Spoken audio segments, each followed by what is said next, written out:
ചെങ്കോട്ട car bomb സ്ഫോടനവുമായി ബന്ധപ്പെട്ട് അൽ-ഫലാഹ് സർവകലാശാല അടക്കം 25 ഇടങ്ങളിൽ ഇഡി റെയ്ഡ്.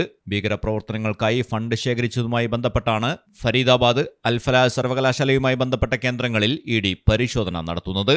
ഭീകരാക്രമണവുമായി ബന്ധപ്പെട്ട് 3 ഡോക്ടർമാരുടെ പങ്ക് വെളിപ്പെട്ടതോടെയാണ് ഫരീദാബാദിലെ അൽ-ഫലാഹ് സർവകലാശാല അന്വേഷണ ഏജൻസികളുടെ സംശയ നിഴലിലായത്. ഭീകരസംഘത്തിന് സാമ്പത്തിക സഹായങ്ങൾ ലഭിച്ചതുമായി ബന്ധപ്പെട്ട് അന്വേഷിക്കാനുള്ള സർക്കാരിന്റെ ഉത്തരവിനെ തുടർന്നാണ് കേന്ദ്ര ഏജൻസിയുടെ നടപടി. ഫരീദാബാദിലെ 70 ഏക്കർ വിസ്തൃതിയുള്ള ഓഖ്ലയിലെ ഓഫീസും റെയ്ഡ് ചെയ്യപ്പെട്ട സ്ഥലങ്ങളിൽ ഉൾപ്പെടുന്നു. സർവകലാശാലയുടെ അക്കൗണ്ടുകൾ ഫോറൻസിക് ഓഡിറ്റിന് വിധേയമാക്കാനും ഉത്തരവിട്ടിട്ടുണ്ട്.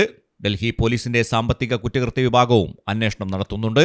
സ്ഫോടന കേസ് NIA അന്വേഷിക്കുമ്പോൾ എൻഫോഴ്സ്മെന്റ് ഡയറക്ടറേറ്റും സാമ്പത്തിക കുറ്റകൃത്യ വിഭാഗവും ഭീകരപ്രവർത്തനത്തിന് സർവകലാശാലയുടെ ധനസഹായം ലഭിച്ചിരുന്നോയെന്നും സംഘത്തിന്റെ പ്രവർത്തനത്തിന്റെ മറ്റ് വശങ്ങളും അന്വേഷിക്കുന്നു. അൽ-ഫലാഹ് സർവകലാശാലയുടെ അസോസിയേഷൻ ഓഫ് ഇന്ത്യൻ യൂണിവേഴ്സിറ്റീസ് അംഗത്വവും റദ്ദാക്കിയിരിക്കുന്നു. സർവകലാശാലയ്ക്കെതിരെ വ്യാജരേഖ ചമയ്ക്കൽ, വഞ്ചനാ കുറ്റങ്ങൾ പ്രകാരം ഡൽഹി പോലീസ് 2 കേസുകൾ രജിസ്റ്റർ ചെയ്യുകയും ചെയ്തിരുന്നു.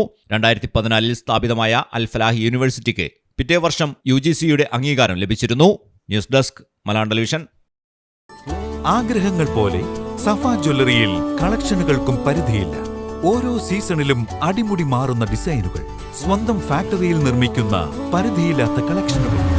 സഫ ജ്വല്ലറി, പാരമ്പര്യം പൊന്നാക്കിയ ആത്മബന്ധം.